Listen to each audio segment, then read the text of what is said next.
Bismillahirrahmanirrahim. Assalamualaikum warahmatullahi wabarakatuh. Innal hamdalillah nahmaduhu wa nasta'inuhu wa nastaghfiruh wa na'udzu billahi min syururi anfusina wa min sayyiati a'malina may yahdihillahu fala mudhillalah wa may yudlilhu fala hadiyalah. Asyhadu an la ilaha illallah wahdahu la syarikalah wa asyhadu anna Muhammadan 'abduhu wa rasuluh sallallahu alaihi wa ala alihi wa ashabihi ajma'in. Ya ayyuhalladzina amanu taqullaha haqqa tuqatih wa la tamutunna illa wa antum muslimun. Allahumma subhanaka la ilma lana illa ma 'allamtana innaka antal alimul hakim wa tub 'alaina innaka antat tawwabur rahim. Allahumma faqihna fid din wa 'allimna ta'wil waftah lana futuhal arifin. Allahumma rizukna al-ikhlas fil ilmi wal amal ya rabbal alamin. Rabbi syrah li sadri wa yassir li amri wahlul uqdatan min lisani yafqahu qawli. Allahumma amin. Akhwan fid din wa akhwat fillah, jamaah rahimani wa rahimakumullah. Kembali kita bersyukur pada Allah Subhanahu wa taala karena pada kesempatan malam hari ini kembali Allah Subhanahu wa taala memberikan kita kenikmatan untuk bisa berkumpul, bermuajahah, bermajelis dalam rangka tafaqquh fiddin, mempelajari tata cara beribadah kepada Allah Subhanahu wa taala dengan benar sesuai dengan arahan apa yang disampaikan oleh para ulama. Dan kita masih melanjutkan mengaji kitab Fathul Qaribil Mujib Syarah Matan Ghayah wa Taqrib yang ditulis oleh Al-Imam Al-Syekh Al-Allamah Muhammad Ibn Qasim Al-Ghazi Al-Syafi'i, Matan Fathul Qarib Syarah Takrib.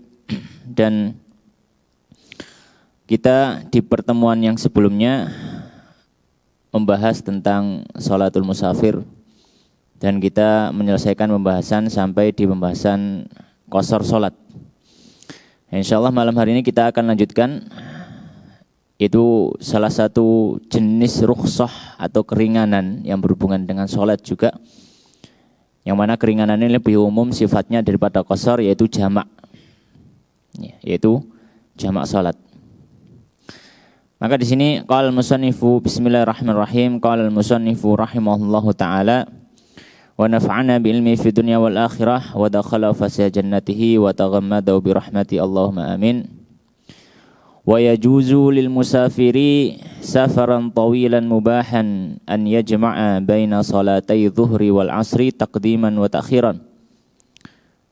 Beliau mengatakan qala wa yajuz, dan diperbolehkan lil musafiri bagi orang yang safar, safaran dengan safar tawilan yang jauh, mubahan, dan safarnya adalah safar yang diperbolehkan.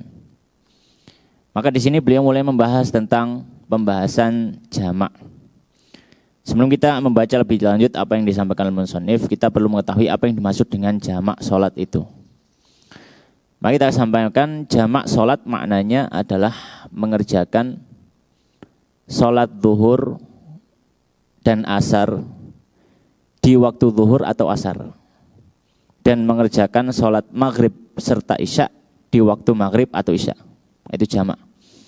Yang mana kita sebenarnya sudah tahu, yaitu mengerjakan dua sholat dalam salah satu waktu. Intinya seperti itu.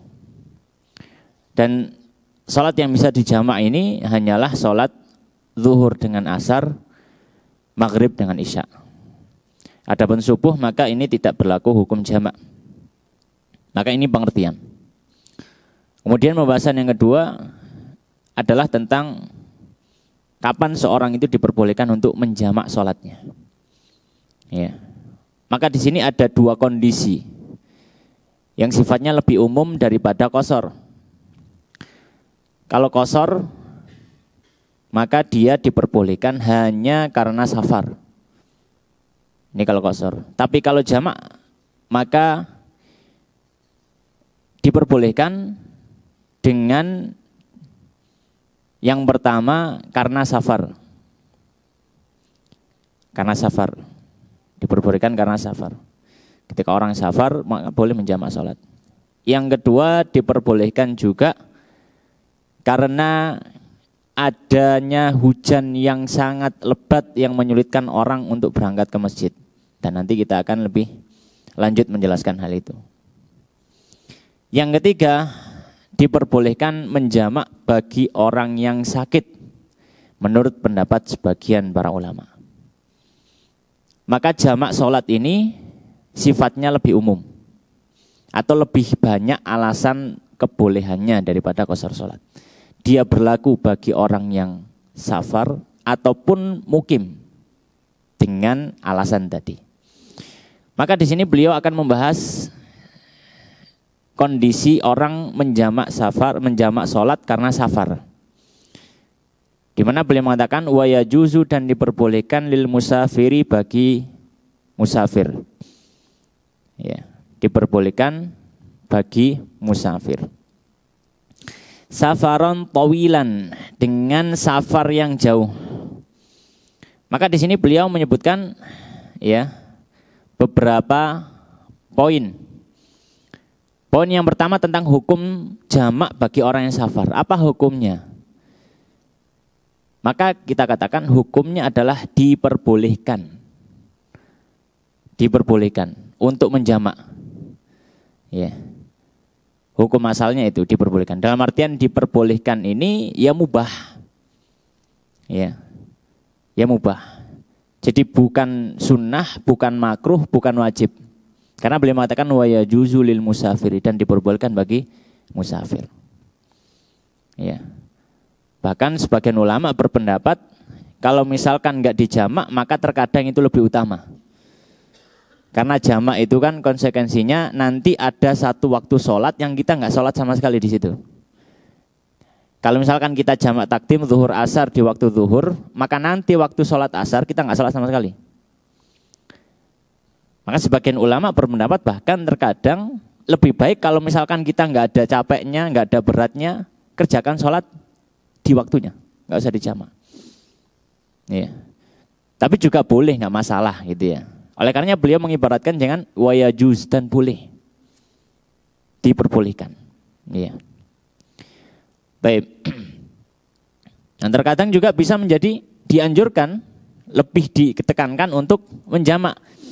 Ketika kondisi memang dibutuhkan. Seperti apa? Misalkan orang itu memang lelah, maka lebih utama untuk apa? Menjamak supaya meringankan lelahnya safar. Atau mungkin apa? Sedang mengajari, ya, bawa santri, bawa teman yang mungkin pengen tahu gimana sih jamak sholat gitu, maka kita jamak di situ lebih utama. Ya, jadi ini sesuai ya kondisional saja. Tapi kalau bicara hukum asal maka boleh, nggak sunnah, nggak makruh, nggak wajib, nggak haram, boleh. Ya, ini poin yang pertama di mana beliau mengatakan wa yajuzul musafir. Poin yang kedua beliau mengatakan safaran tawilan, safar yang jauh. Ya. Maka orang yang menjamak sholat dengan alasan safar, maka jarak safarnya juga harus sama dengan jarak safar yang orang boleh qasar. Yang sudah kita bahas pada pertemuan berikutnya, yang dalam bahasanya sahabat Ibnu Abbas dan juga sahabat Ibnu Umar, arba'atu burdin, 4 burd, atau 16 farsakh, atau 48 mil Hashimi, atau 3.500 dhira', yang mana per dhira'nya sekitar 50 cm, maka perkiraan 84 km. Yang sudah kita bahas sebelumnya. Ini jarak safar.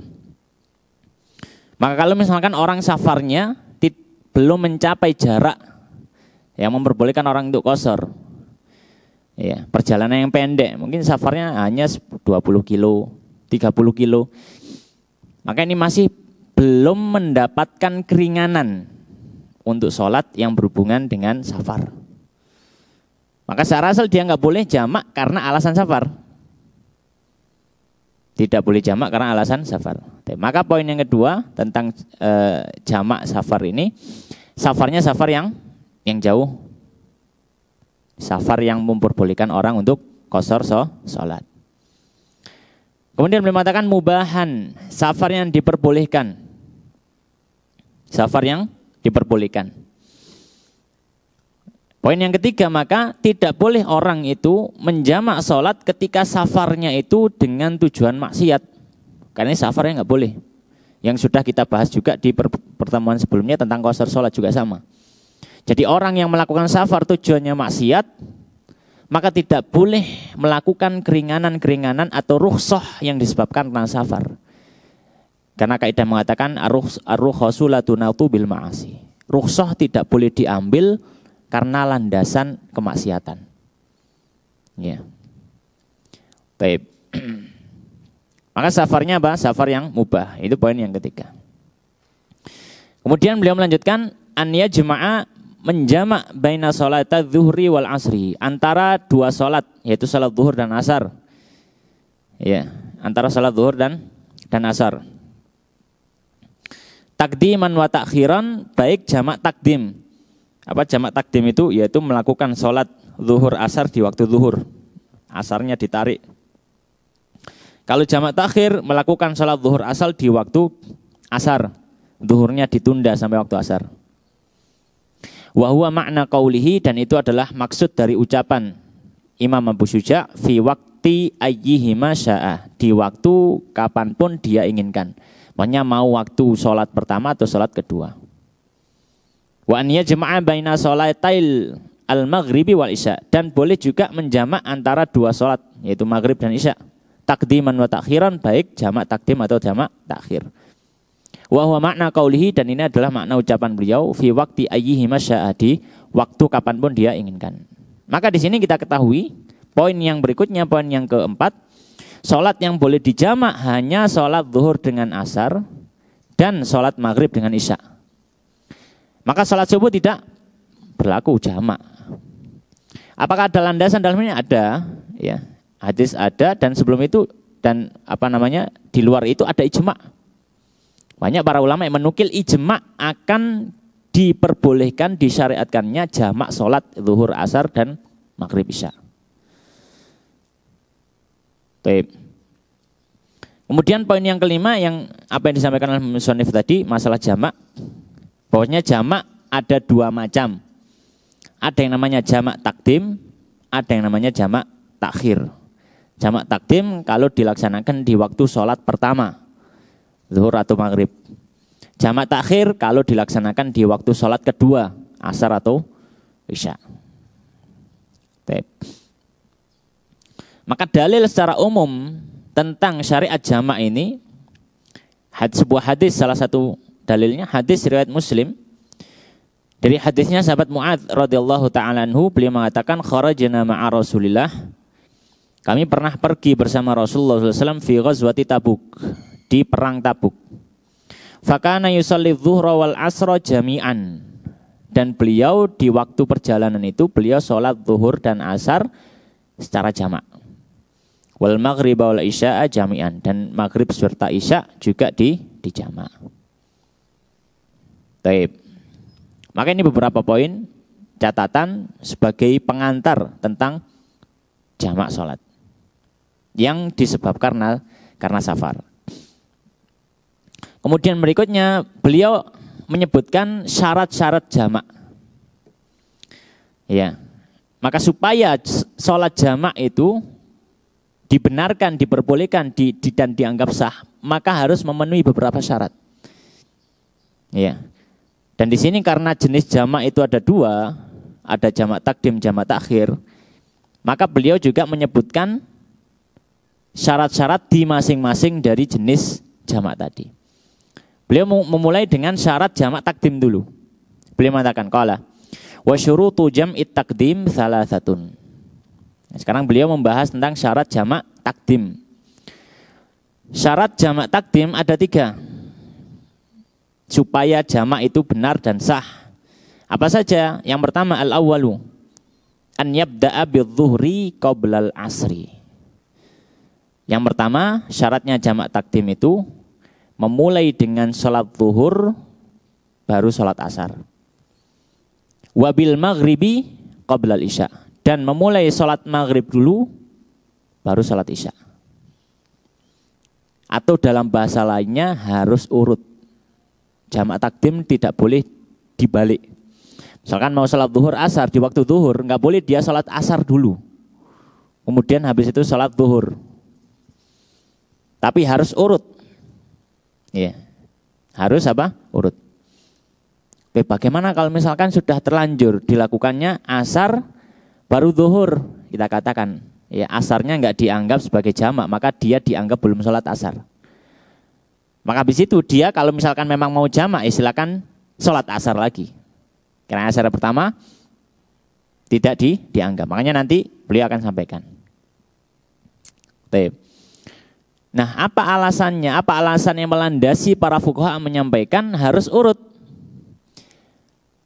Karena beliau mengatakan, ya, atau ulama mengatakan dipersyaratkan sholat jamak takdim itu harus urut. Sholat pertama dulu baru sholat kedua. Karena sholat kedua ini sifatnya adalah pengikut dari sholat pertama. Karena secara asal waktunya belum datang. Sedangkan sholat pertama ini yang diikuti. Ya, ini yang diikuti. Maka gambarannya sebenarnya bolehnya sholat asar kalau memang sudah dilaksanakan sholat zuhur itu. Karena sholat zuhur yang diikuti, yang sholat asar hanya pengikutnya saja. Maka nggak boleh yang pengikutnya didahulukan atas yang diikuti. Karena secara asal waktu sholat asar belum ada sama sekali. Belum masuk bahkan. Oleh karenanya para fuqaha menyampaikan, ya, kalau jamaknya jamak takdim harus urut. Karena secara asal waktu sholat kedua belum ada. Dan dia hanya ngikut saja, ngekor pada sholat zuhur. Nah kalau yang diikuti masih belum muncul, belum ada, ya nggak bisa yang ngikut kemudian dimunculkan. Itu alasannya. Kemudian belum melanjutkan. Nah tadi yang saya sampaikan, falau akasa, seandainya dia balik, ka'an bada'a bil asri, seperti dia mulai dulu salat asar qabla zuhri, sebelum zuhur, padahal itu waktu zuhur.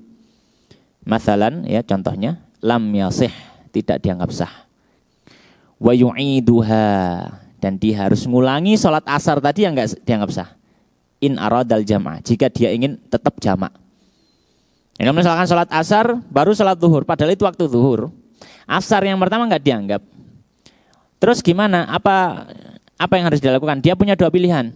Pilihan yang pertama dia tetap bisa jamak dan ngulangi sholat asar setelah sholat zuhurnya tadi di waktu zuhur. Pilihan yang kedua dia nggak usah jamak.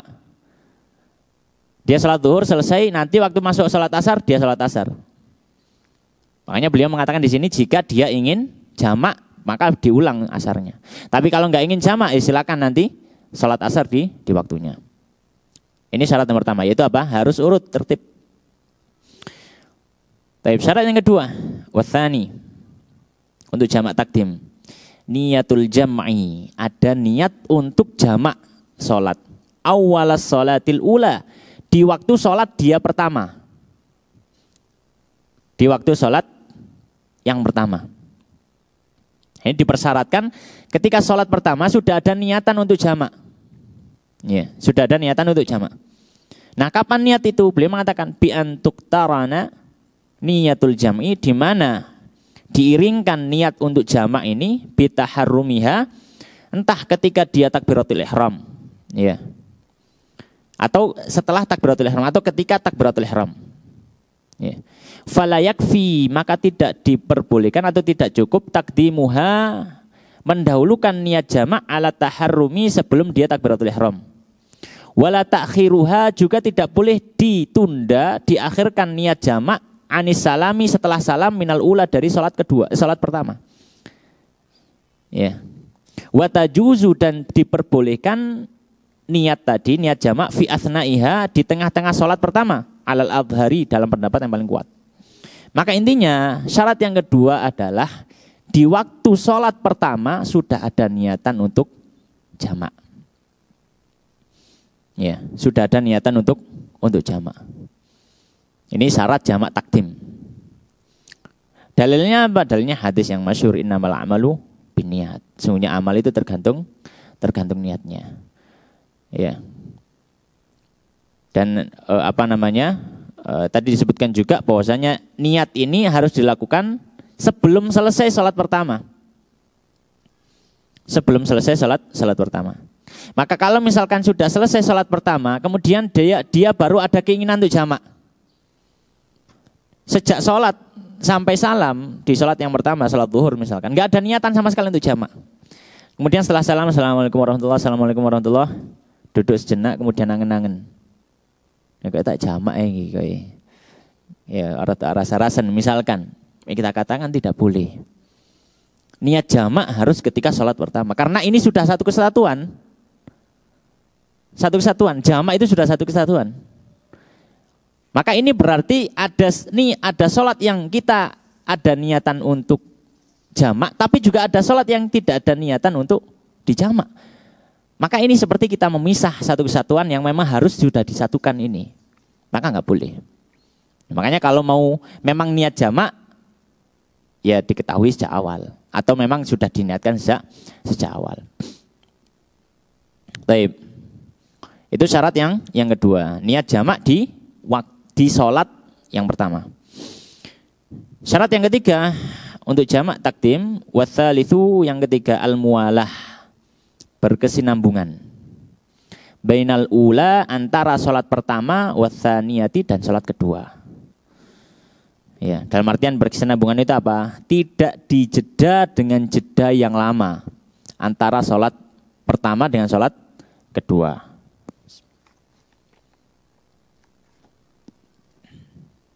Baik. Alasannya apa? Alasannya karena Nabi dalam riwayat ketika beliau menjamak itu, ya, beliau biasanya langsung. Hanya mungkin dijeda untuk iqamah gitu aja. Bahkan sholat sunnah pun enggak. Itu menunjukkan memang ketika Nabi menjamak, beliau tidak menjeda antara sholat pertama dengan sholat kedua. Di antaranya misalkan hadisnya Ibnu Umar dalam riwayat Muslim. Beliau mengatakan apa? Jama'a Rasulullah sallallahu alaihi wasallam bainal maghribi wal isya. Nabi SAW menjamak sholat maghrib dan isya bijam'in dengan jamak. Laisa bainahuma sajadatun. Tidak ada di antara dua sholat ini ada satu sujud. Maksudnya tidak ada sholat sunnah. Jadi habis sholat maghrib beliau langsung berdiri sholat isya. Langsung dijamak. Beliau tidak jeda dengan jeda yang panjang. Oleh karena dipersyaratkan akhirnya para ulama beristimbat hukum dari hal semacam ini. Syarat yang ketiga antara sholat pertama dan kedua tidak boleh dijeda dengan jeda yang panjang. Dan beliau menjelaskan jedanya gimana? Bi'an la yatula, di mana tidak panjang al-faslu jeda bainahuma antara dua sholat itu.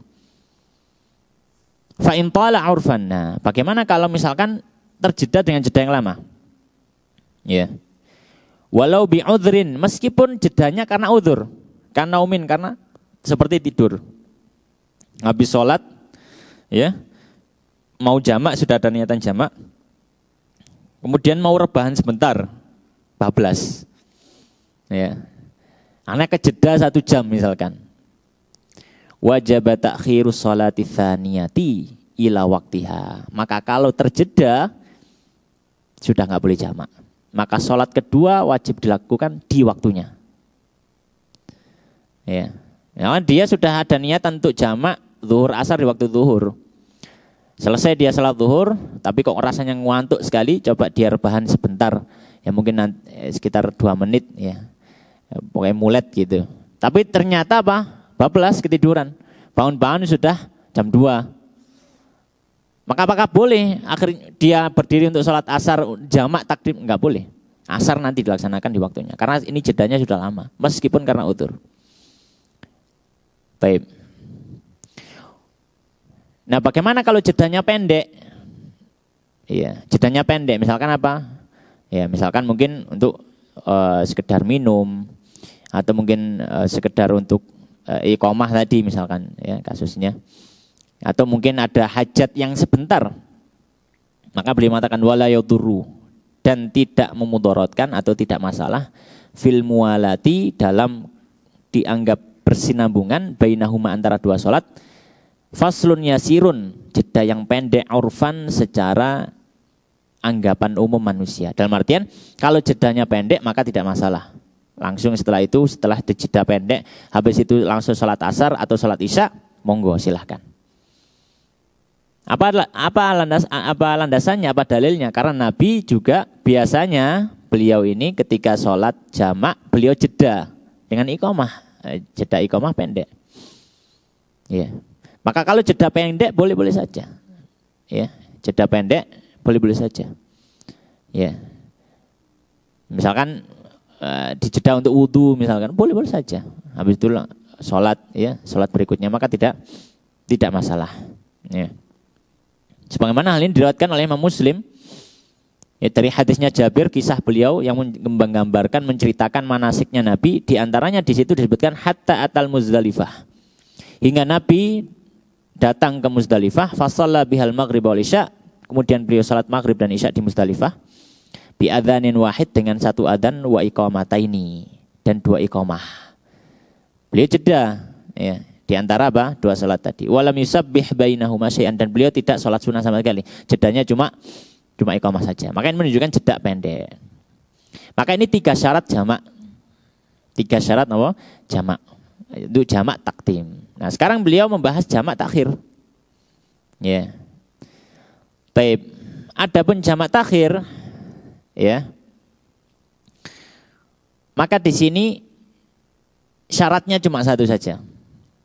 Beda dengan jamak takdim. Oleh karena beliau mengatakan apa? Qala wa amma jam'ut takhir, adapun jamak takhir. Fayajibu fihi, maka wajib di dalamnya an yakuna niyatul jam'i, untuk ada niat jamak. Wa takunun niyatu, dan niat ini ada, ya, wa takunun niyatu hadhihi, dan niat ini ada fi waqtil ula, di waktu sholat pertama. Dalam artian apa?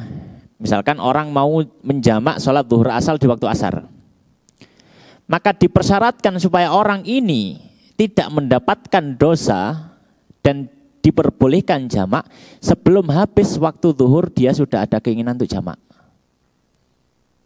Dia sudah ada keinginan untuk jamak. Ya. Kenapa? Ya, karena innamal amalu biniat. Innamal amalu biniat, karena sungguhnya amal itu tergantung niatnya.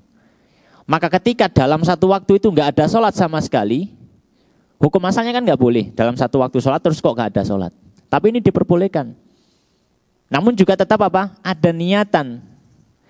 Supaya apa? Supaya membedakan antara orang yang melaksanakan sholat zuhur di waktu asar karena jamak atau memang karena malas. Kan kalau kita melihat sama-sama orang, misalkan sama-sama orang, bisa saja orang yang satunya itu melaksanakan sholat zuhur di waktu asar karena malas. Ya, malas gue gitu. Memang malas. Tapi ada juga yang lain memang niatnya untuk jamak.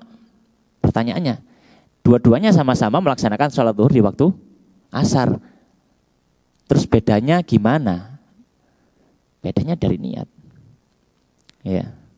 Makanya termasuk faedah niat itu apa? Tamyizu ibadah an ibadah, untuk membedakan antara ibadah satu dengan ibadah yang lain. Membedakan jenis-jenis ibadah. Orang mandi adus keramas misalkan. Apa yang membedakan antara orang mandi itu karena ingin seger karena cuaca panas dan karena dia mandi junub? Niat. Sama-sama gerojokan misalkan, mandinya sama, modelnya langsung kepala digerojok, diguyur, keramasan, sabunan, macam-macam. Wujudnya sama. Terus gimana cara membedakannya? Dari niat. Maka harus ada niat itu. Sebagai titik poin, itu ibadah. Itu boleh. Gitu. Maka di sini juga sama. Maka harus ada niatan untuk jamak. Nggak boleh orang itu lewat satu waktu sholat, kemudian dia nggak ada kerentek sama sekali untuk sholat. Iya, ini nggak boleh. Iya. Bahkan para ulama, sebagian ulama mengatakan, kalau sudah masuk waktu sholat, dan dia tidak melaksanakan sholat ketika itu, nggak masalah, tentu saja nggak masalah. Sholat boleh ditunda, diundur boleh. Misalkan masuknya jam 12 masuk zuhur, ya, dia belum bisa nanti adanya mungkin jam 12:30 mungkin barangkali. Boleh untuk diundur, tapi dia harus punya azam, harus punya niatan, saya akan sholat. Saya akan sholat. Para ulama menyampaikan seperti itu. Kenapa? Supaya tidak ada yang kosong dari dirinya yang berhubungan dengan sholat. Kalau fisiknya nggak melakukan sholat, paling nggak hatinya ada keinginan sholat. Nah, itu kita melihat dari sini bagaimana para ulama itu konsennya sangat besar sekali masalah sholat. Wis diwanti-wanti, ya, diawas-awas gitu. Sayangnya banyak kaum muslimin yang sangat-sangat lalai, sangat-sangat lalai. Sholat dianggap sepele, ya. Padahal para ulama membahasnya sedemikian detail. Kalau kita buka kitab fikih itu yang paling tebel itu membahas sholat. Ya, tapi manusia lalai. Subhanallah itu. Baik. Ala kulli hal, ya.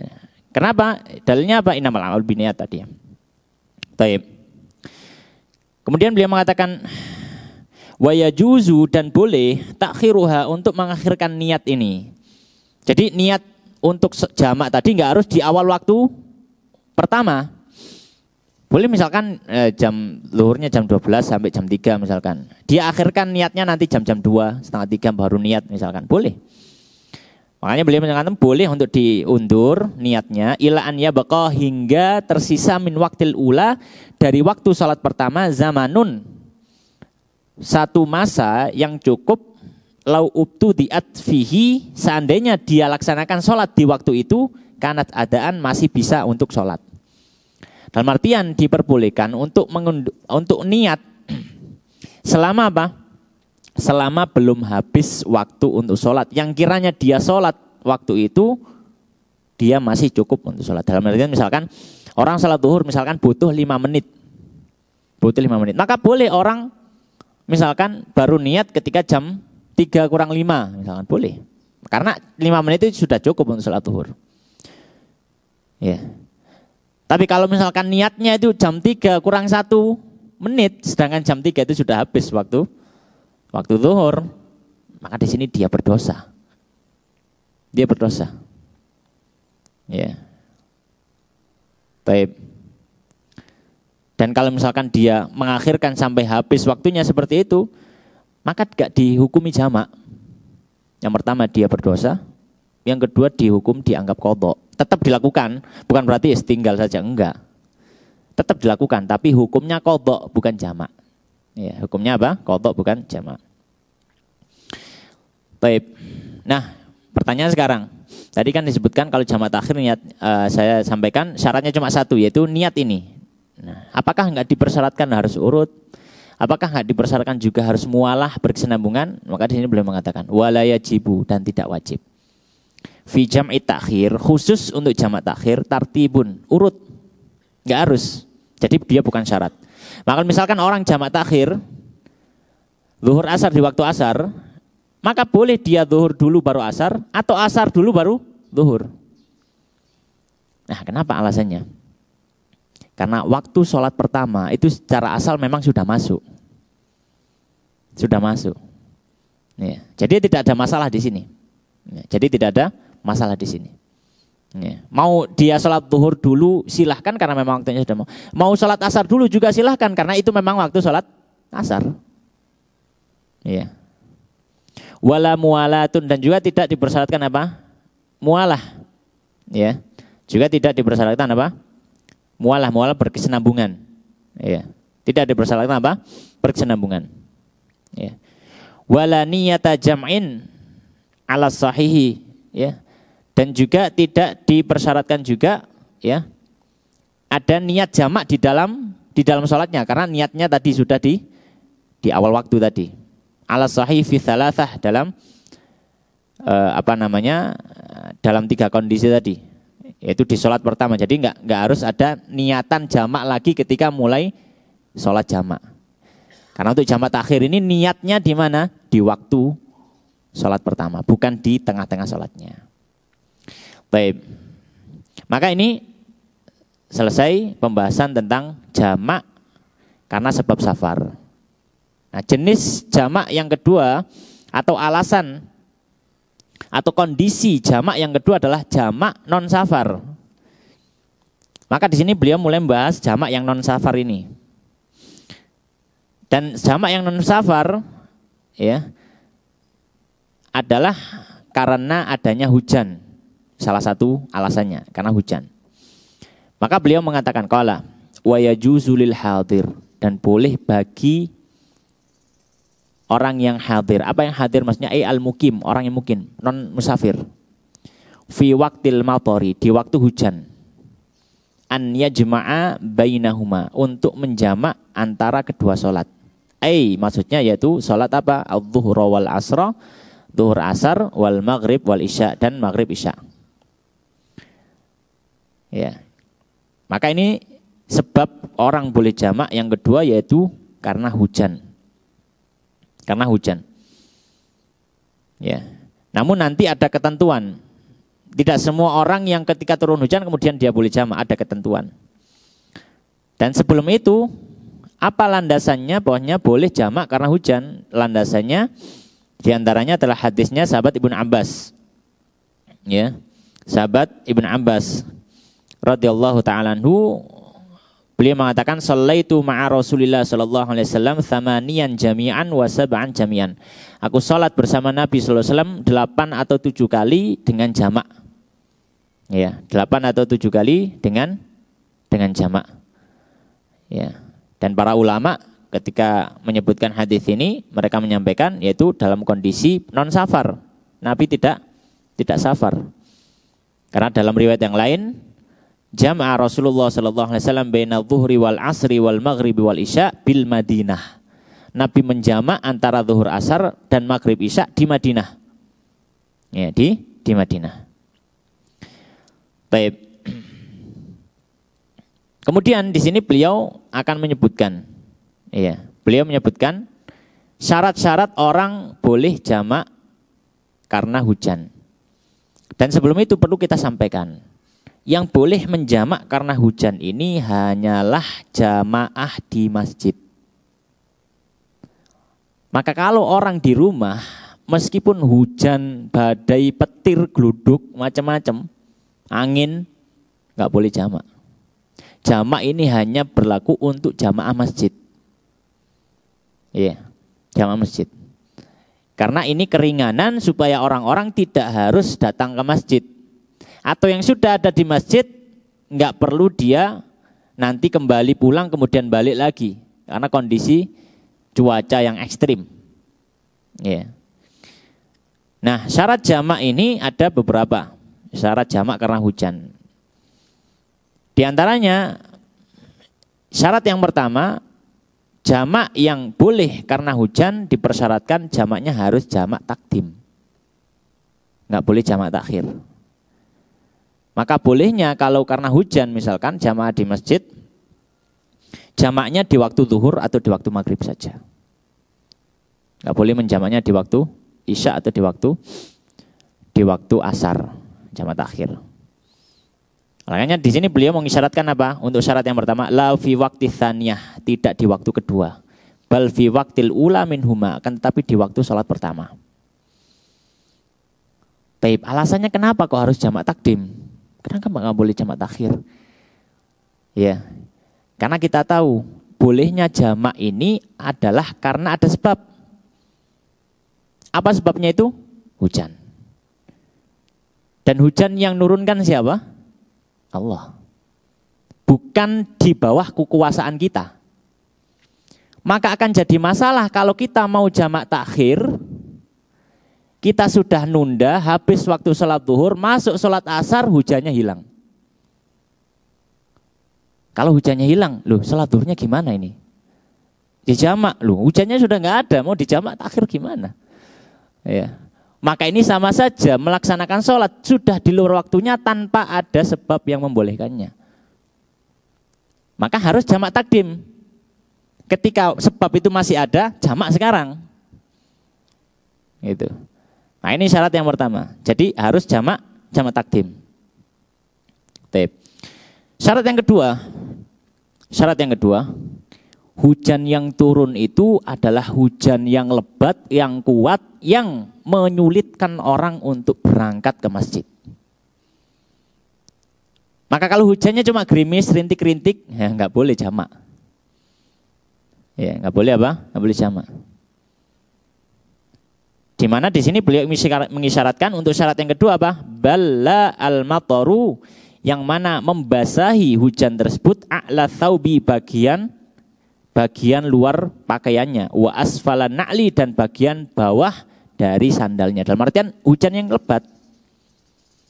Hujan yang lebat, ini syarat yang kedua. Karena kalau hujan itu nggak lebat, nggak ada kesulitan orang itu berangkat ke masjid, pulang pergi nggak ada kesulitan. Ya. Maka kalau nggak ada kesulitan, ya kenapa terus ada jamak? Jamak itu kan mengeluarkan hukum asalnya sholat. Jamak itu kan secara asal dilarang, nggak boleh kan? Sholat kan harus ada waktu-waktu tertentu, tapi jamak ini menghilangkan salah satu waktu sholat. Maka harus ada alasan yang kuat. Alasan yang kuat di sini adalah masyaqqah. Kaidah mengatakan al-masyaqqatu tajlibu taysir. Kesulitan akan mendatangkan kemudahan dari syariat. Nah, kalau sudah nggak ada kesulitan, ya nggak boleh ngambil kemudahan itu. Syarat yang ketiga, yaitu seperti syarat jamak takdim sebelumnya. Ada 3 tadi, yaitu niat jamak, berurutan, dan berkesinambungan. Ya, ini syarat yang ketiga. Untuk apa? Untuk jamak karena hujan. Yang mana beliau isyaratkan wa wujidat asyurutus sabiqatu, dan didapati syarat-syarat yang sebelumnya fi jam'it takdim, dalam jamak takdim. Yang mana jamak takdim syaratnya ada 3 tadi karena safar itu. Baik. Kemudian syarat yang keempat. Ini ada tambahan syarat. Syarat yang keempat, wa yustaratu aidan, dan dipersyaratkan juga wujudul matori, adanya hujan atau hujan itu masih turun fi awwalis sholataini, di awal dari sholat pertama dan sholat kedua. Ya. Jadi ketika mau sholat pertama memang sudah ada niatan ya, karena syarat jamak takdim kan harus ada niat waktu sholat pertama. Ya. Ketika sholat pertama hujan masih turun. Kemudian mau mulai sholat kedua, hujan juga masih turun. Itu syaratnya. Karena ketika dia menjamak, sebab masih ada, nggak masalah. Oleh karenanya beliau melanjutkan wala yakfi wujuduhu, dan tidak cukup kalau adanya hujan itu fi athna'il ula minhuma, hanya pada waktu sholat pertama saja. Pada waktu sholat pertama sudah ada niatan jamak. Misalkan zuhur asar, sholat zuhur sekarang, sholat zuhur dulu. Sholat zuhur asar mau dijamak ke waktu zuhur. Sholat zuhur, Allahu Akbar misalkan. Hujan masih turun. Ya. Habis itu selesai sholat, ya, hujan berhenti. Mau sholat, mau jamak yang asarnya, mau melaksanakan asarnya, hujan sudah nggak ada lagi. Ya maka sudah nggak boleh jamak. Kalau hujannya cuma di waktu sholat pertama. Ya. Karena di sini sebab yang membolehkan untuk jamak sudah nggak ada. Makanya kalau sholat asar ya nanti dilakukan di waktunya. Makanya di sini beliau menyampaikan, maka tidak cukup kalau misalkan hujannya hanya di waktu sholat pertama. Baik. Wa yustaratu aidan wujuduhu, dan dipersyaratkan juga keberadaan hujan itu masih ada indas salam, ketika salam minal ula, dari sholat pertama. Ya. Jadi ketika salam itu hujan masih ada. Intinya adalah hujan itu ada ketika waktu sholat pertama dan sholat kedua, intinya itu. Sawaun istamarral mataru, sama saja apakah berlanjut hujan itu ba'da dzalika, setelah itu, amla atau tidak. Ya. Yang penting pokoknya sholat pertama, sholat kedua, di awal-awal sholat kedua maka masih ada hujan. Kalaupun misalkan sholat kedua di tengah-tengah sudah berhenti, ya boleh-boleh saja, nggak apa-apa. Sudah. Karena apa? Karena dia masuk sholat kedua, sebab untuk jamak sudah ada, maka tidak masalah. Ya.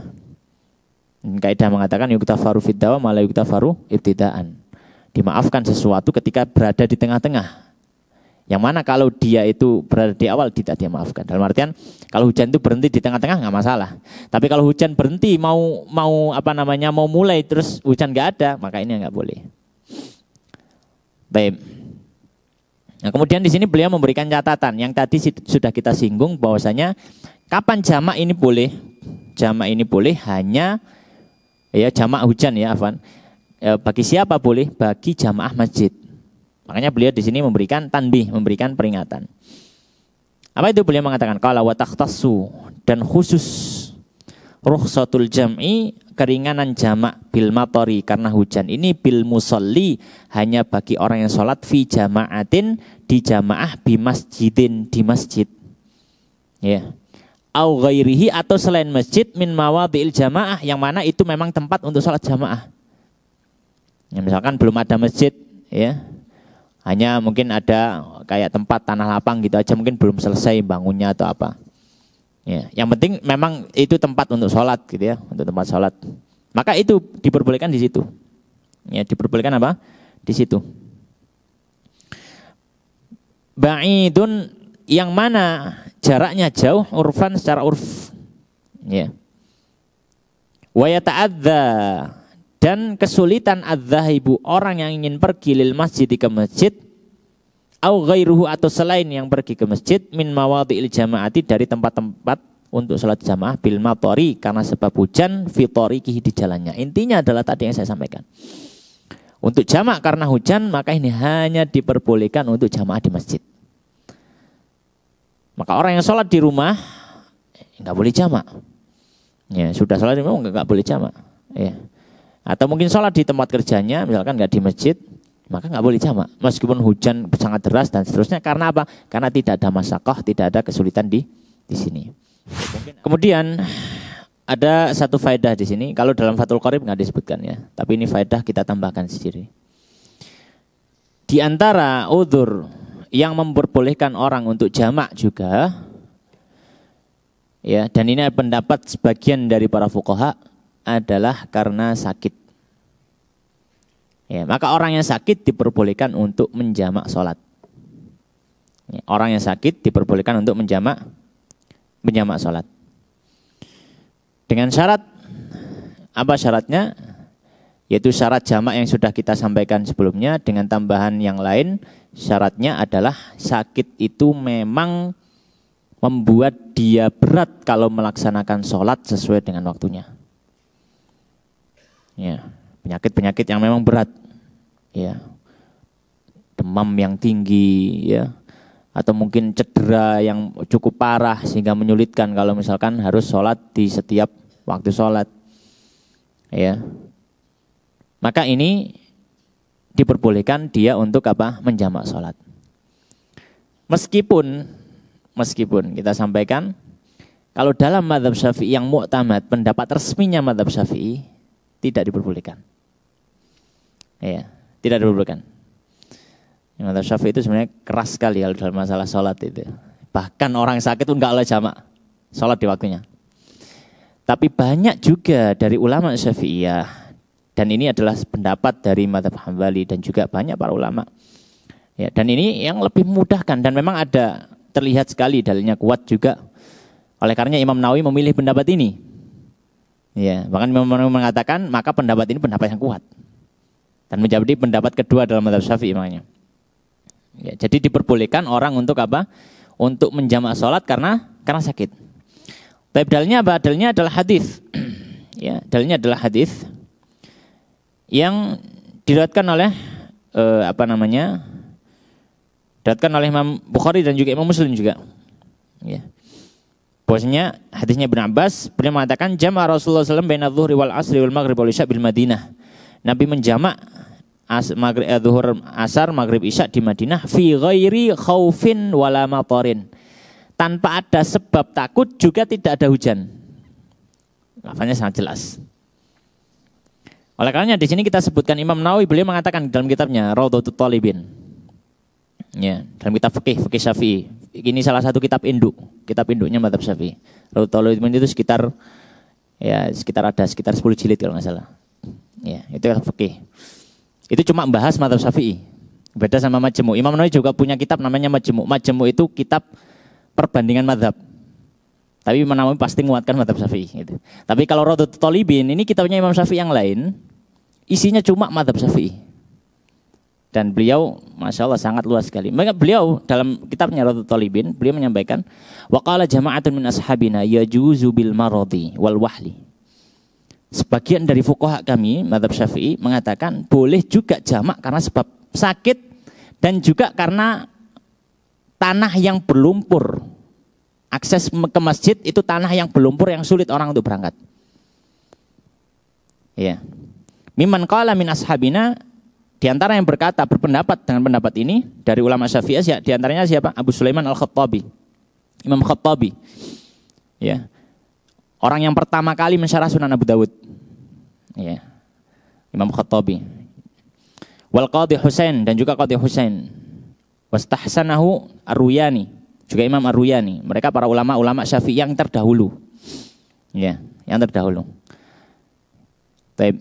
Dan kata Imam Nawawi apa? Qultu, dan aku mengatakan al-qaulu bil jawazil jam'i, bahwasanya pendapat bolehnya jamak bil maradi karena sakit zahirun mukhtar. Ini pendapat yang kuat dan kita pilih, kata Imam Nawawi.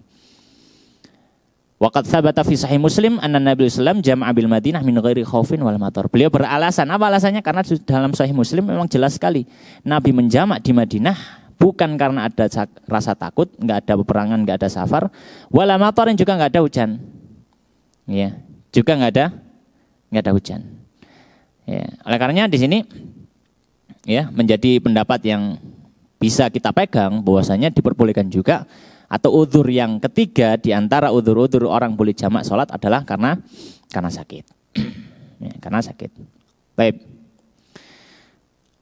Kemudian pembahasan yang berikutnya ya, kita akan singgung sedikit karena ini pembahasan cukup panjang, itu tentang sholat Jumat. Tapi kita cuma ambil bagian depannya saja yang membahas tentang syarat wajibnya sholat Jumat saja. Di sini kita akan bahas sholat Jumat. Pembahasan berikutnya sholat Jumat. Maka dalam pembahasan salat Jumat, beliau akan membahas tentang ada syarat wajib, kemudian ada syarat sah, kemudian juga ada adab-adab dalam salat Jumat. Tapi kita akan membaca yang syarat wajibnya saja, karena waktu yang tidak memungkinkan. Baik. Maka di sini beliau mengatakan qala al-musannif rahimallahu taala wa salatul jum'ati, salat Jumat, faslun, pasal yang baru dalam pembahasan salat Jumat. Salat Jumat ini adalah salah satu keistimewaan yang Allah Subhanahu wa taala berikan bagi umat Islam. Dan hari Jumat salah satu hari yang dimuliakan dalam Islam. Ya, Nabi SAW menyampaikan dalam hadis yang sahih menyebutkan bahwasanya hari Jumat adalah Sayyidul Ayyam. Ya, penghulu daripada hari-hari yang ada. Ya. Dan landasan dari kewajiban salat Jumat diantaranya adalah ayat yang masyhur dalam surat Al-Jumu'ah. Bahkan ada suratnya. Ayat 9 Allah Subhanahu menyampaikan ya ayyuhalladzina amanu idza nudiya lis-salati mi yaumil jumu'ati. Wahai orang yang beriman, ketika dipanggil untuk salat di hari Jumat, fas'au ila dzikrillah. Maka bergegaslah kalian menuju mengingat Allah. Wa dzarul bai', dan tinggalkan jual beli kalian. Dzalikum khairul lakum in kuntum ta'lamun. Itu lebih baik bagi kalian jika kalian mengetahui. Maka salat Jumat hukumnya wajib secara ijma'. Tidak ada seorang ulama pun yang mengatakan salat Jumat tidak wajib. Ya. Dan kewajiban salat Jumat ya juga dilandasi oleh dalil yang lain, misalkan hadis Nabi riwayat Nasa'i. Nabi SAW menyampaikan apa? Rawahul Jum'ati wajibun ala kulli muhtalim. Ya, ala kulli muhtahlim. Bahwasanya pergi berangkat untuk salat Jumat wajib hukumnya bagi setiap orang yang sudah balik. Ya. Maka intinya hukum salat Jumat adalah wajib, dan ini adalah pendapat secara ijma' ya, kesepakatan para ulama. Dan hari Jumat memiliki banyak keistimewaan-keistimewaan. Ya. Di antaranya disebutkan dalam hadis ya, riwayat Al-Baihaqi dalam kitabnya Fadhilul Awqat. Nabi SAW menyampaikan innallaha ta'ala inna lillahi ta'ala fi kulli jum'atin situmi'ati alfi atikin ya'tikuhum minan nar. Kulluhum qad istaujabun nar. Allah Subhanahu wa taala di setiap hari Jumat ya, memilih ada situmi'ati alfin, ada 600.000 orang yang Allah bebaskan dari neraka ketika mereka harus masuk neraka. Keutamaan hari Jumat. Dalam hadis yang lain riwayat Tirmidzi, Nabi menyampaikan ma min muslimin yamutu yaumul jumu'ati aw lailatal jumu'ah illa waqahu Allahu fitnatal qabri. Tidak ada seorang pun yang mati di hari Jumat atau malam Jumat kecuali Allah akan jaga dia dari fitnah kubur. Maka hari Jumat ini hari istimewa. Ini hari yang istimewa. Baik. Maka kita baca syarat wajibnya. Maka tidak semua orang wajib untuk sholat Jumat. Ada syarat-syarat tertentu supaya orang tersebut dikategorikan orang wajib sholat Jumat. Dan di sini ada 7 syarat. Maka beliau mengatakan qala wa syaraitu wujubil jum'ah, dan syarat wajibnya Jumat sab'atu asya, ada 7 macam.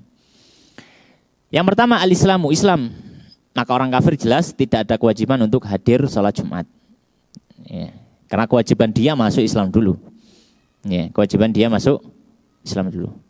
Dan Nabi SAW menyampaikan dalam hadis riwayat Abu Dawud, al-jum'atu haqqun wajibun ala kulli muslimin. Sholat Jumat itu adalah wajib bagi setiap muslim. Ya. Syarat yang kedua, wal buluk, balik. Maka anak yang belum balik secara asal tidak ada kewajiban untuk sholat Jumat. Meskipun wajib bagi orang tua ketika anak itu umur 7 tahun untuk mengajari anak itu sholat Jumat. Tapi kewajiban berlaku untuk orang tua, bukan untuk si anak kalau belum balik. Dan ini yang banyak dilalaikan oleh orang tua.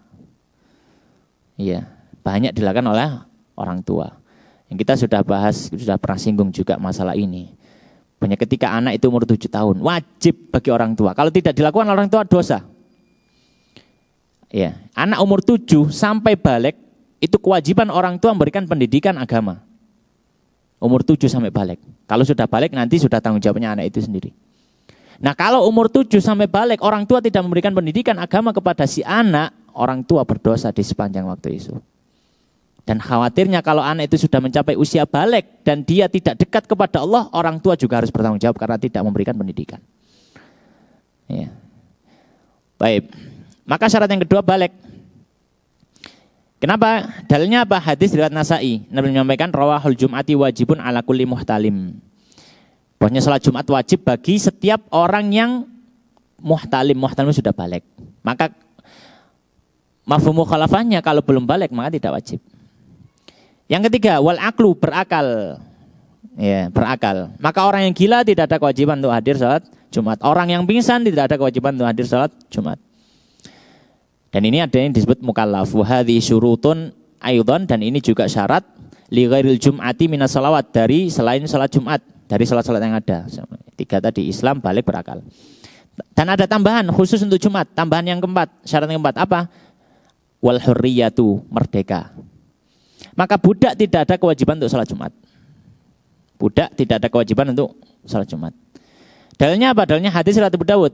Nabi menyampaikan al-jum'atu haqqun wajibun ala kulli muslim fi jama'atin illa arba'ah. Salat Jumat wajib bagi setiap muslim di jamaah, dia dengan berjamaah, kecuali 4 orang. Siapa? Abdun mamluk. Yang pertama budak.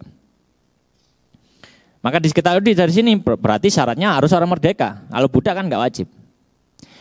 Au imra'atun, atau perempuan. Atau perempuan. Ya. Maka yang wajib laki-laki. Kalau perempuan nggak ada kewajiban untuk hadir sholat Jumat. Meskipun kalau misalkan perempuan hadir sholat Jumat, sah.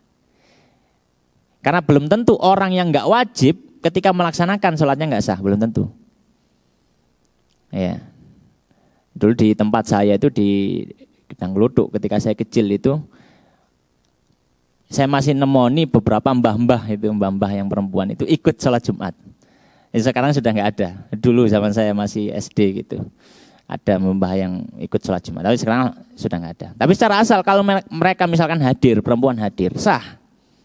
Nggak perlu sholat zuhur, sah. Tapi tidak ada kewajiban sama sekali. Tidak ada kewajiban. Jadi beda antara wajib dan sah. Ya. Au sobiyin, atau anak kecil. Maka anak kecil yang belum balik, maka yang balik ini yang wajib. Au maridin, atau orang sakit. Nah, syarat yang kelima apa? Wadzukuriyah, dan laki-laki. Maka wanita nggak ada kewajiban. Kan hadis itu tadi. Yang keenam wasihatu, dan sehat. Maka orang yang sakit, yang kesulitan untuk berangkat ke masjid, tidak ada kewajiban untuk apa? Sholat Jumat. Kemudian syarat yang terakhir, syarat yang ketujuh, wal istiton, dan dia adalah orang yang mukim di situ. Memang daerahnya di situ, tempat domisilinya di situ. Maka orang yang safar nggak ada kewajiban. Dalilnya apa? Harus mukim. Nabi SAW dalam hadis riwayat Tabrani, ya, beliau menyampaikan khamsatun la jum'ata alaihim, ada 5 orang yang nggak ada kewajiban Jumat. Apa itu? Al-mar'atu, perempuan, wal musafiru, dan orang safar, wal abdu, dan budak, wassabi, dan anak-anak, wa ahlul badiyah, dan orang yang hidupnya nomaden, suku-suku di padang pasir yang hidupnya pindah-pindah, nggak punya kampung. Enggak ada kewajiban sholat Jumat. Ya, maka ini adalah 7 syarat wajib. Ya. Maka beliau mengatakan fala tajibul jum'ah, maka enggak ada kewajiban sholat Jum'ah ala kafirin asli, bagi orang yang asli kafir, bukan murtad. Soalnya kalau murtad dia balik Islam, dia suruh ngodok semua sholatnya, termasuk Jumat. Diberikan hukuman. Wasobiyin, dan juga enggak ada kewajiban untuk anak-anak. Wa majnunin, dan juga orang gila enggak ada kewajiban. Wa raqiqin, dan budak juga enggak ada kewajiban Jumat. Wa untha, perempuan juga enggak ada kewajiban. Wa maridin, dan orang yang sakit juga enggak ada kewajiban. Wa nahwihi, dan semisalnya. Wa musafirin, dan juga orang yang safar. Maka ini adalah 7 syarat wajib Jumat. Dan berikutnya insya Allah kita akan bahas tentang syarat sahnya sholat Jumat. Demikian yang bisa kita bahas pada kesempatan malam hari ini. Semoga yang sedikit memberikan manfaat.